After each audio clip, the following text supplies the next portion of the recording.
Entry number 24, June 24th, 2017. So, before I get started, this entry ran through to the next composition book. It ended this composition book and started another one. I'll try to make the transition as smooth as possible. I'm pretty sure last night, after writing and recording the last entry, I went to bed. I don't recall what time I got to sleep or if I needed my trazodone.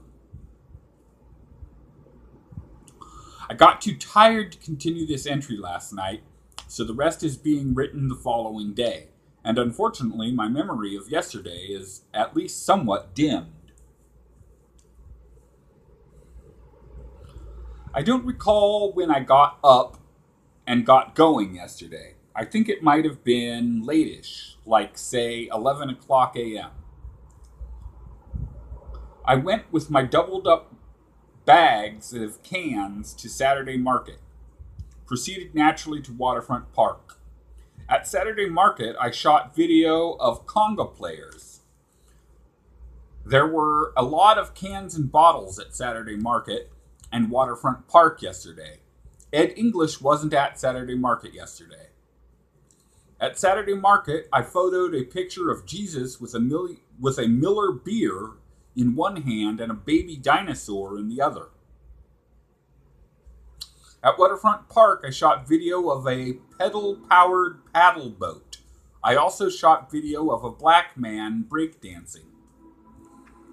There was a girl behind him who I guess was his girlfriend. He snapped and popped pretty well.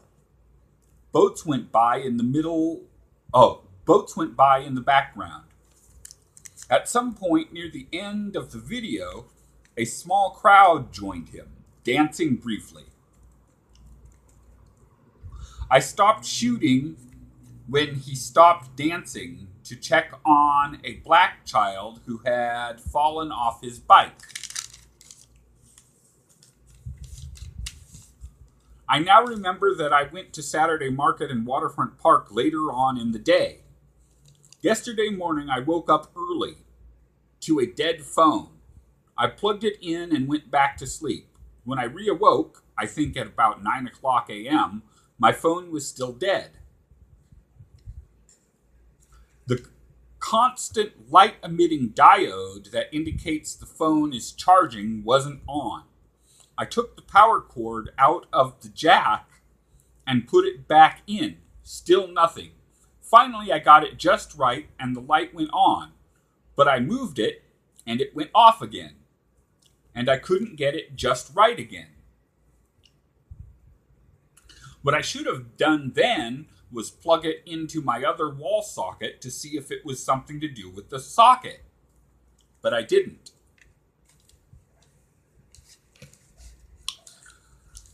So pretty much my first order of business was to get to the library to see if at least the USB micro USB converter cord would work. I think I was out of matches and smokes, so I took care of that first. Then I went to the library. The USB to micro USB converter cord worked, so I tried the power cord. It worked too, so I was pretty sure it was something to do with the socket.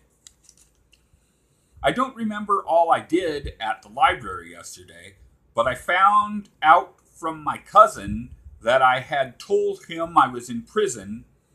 That I had told him I was in prison, and MWR sent me a link to a documentary about film noir. I watched that. I watched it, and that may be all I did anyway. My cousin told me he'd send me a bunch of photos from my dead grandma from when I was a kid. That he'd do it today, but I forgot to check my email at the library today. I think I left the library around 2 o'clock p.m. I went home mainly because I had forgotten to close my blinds, which needed correcting considering the temp was supposed to get up to 96 degrees yesterday. Only after I did that did I head for Saturday Market. After Waterfront Park, I went to the bench outside Starbucks on 2nd and Main, but the Wi-Fi wasn't available, so I moved on to turning in my cans. Whole Foods machine was up, but there was what appeared to me to be a crankster gangster ahead of me, making a big mess and generally wreaking havoc. A quiet riot of one. By the time he got done, a store guard and other store personnel were watching him like a hawk while he made casual threats. I finally got to the machine, but it broke down after exactly $1. So I told the gathered personnel that the machine needed attention and went up and turned in my $1 slip. The can machine at Whole Foods is in the basement parking lot. I had, however, seen quite unusual signs that they were going to handle the machine somewhat immediately, and indeed they were. I got an additional $8.40 for my efforts. I made real nice with the store personnel so they knew I wasn't part of the crankster gangsters' general havoc.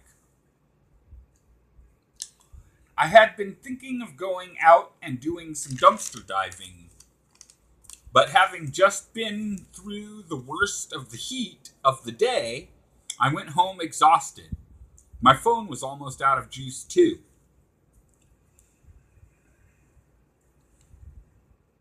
The heat of the day and the fact that I'd been wearing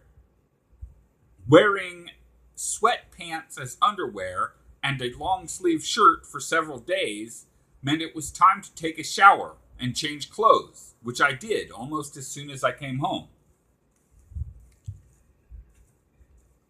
I think it was soon after that I started this entry, but I only got a paragraph in before I realized I was too tired to complete it.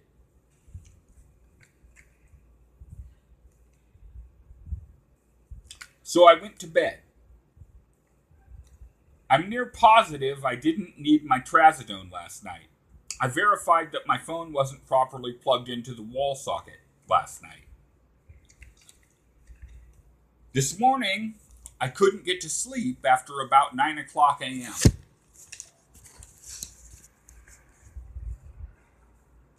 I took my morning dump, which generally foretells that I'm done sleeping for the morning. But I finished listening to an album before giving up on the attempt to go back to sleep. Was the album Chick Corea's Electric Band? I forget.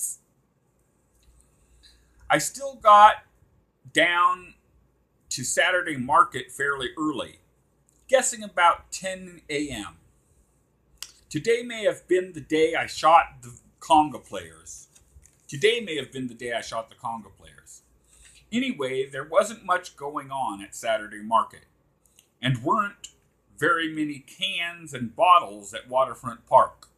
I was out of store-bought smokes and had forgotten to bring my matches, so I asked people for a light as well as to buy a smoke this morning. I then went to the bench across from the Starbucks on 2nd and Main to do my uploading. The shade withdrew from the bench as I was uploading, but luckily a lady gave me her frozen coffee candy drink just as the problem was getting bad and just as I was almost finished with my uploading. So I considered myself a customer and moved to the shade at the outside seats at Starbucks. I then went to my tobacco shop and bought some smokes. Then went to Peterson's and bought a fountain drink, Barks of course, and got a pack of matches. I then went to the library. I only had one pic to upload of a man selling art near the library. So it seemed the next thing I should do is get to watching the movies MWR had me list. I should have checked my email, but I didn't think of it. So I searched for the Maltese Falcon, but couldn't find it for free. I found Double Indemnity on YouTube. It was over 2 hours long. I got over the white blotch on the center of the screen and the extremely bad sound quality, but near the end of the movie, the sound went completely mute, right as the main character was being caught by his boss. That was unforgivable. It felt like I was missing the best part. The movie ended right as the library was closing, so I went home. The Max was running on Sunday schedule, and there wasn't one coming for a while, so I walked back in a temp over 100 degrees. The 3 hours or so I spent in the air-conditioned library made that tolerable, even pleasurable for a little while. The library closes at 5 o'clock on Sundays. As I walked home, I ran out of room in my backpack for my bottles and cans, so I took out my sack. They fell apart on me. So I took out my sacks. They fell apart on me. I'd been using the same ones for too long. I jimmied them together well enough to survive the trip home, then asked the receptionist for 2 large trash bags when I got here. He supplied them happily. Good, because my next step would have been a trip to STP, more time in the heat. I came to my room, relaxed, smoked, played NetHack, then restarted on this entry. This entry finished a composition book and started a new one. Though I checked hastily, I believe I have $14.81. The time is almost 10:20. While writing this entry, I looked up indemnity. There's something else I deemed worthy of mentioning that I did while writing this entry, but I forget what it was. End of entry.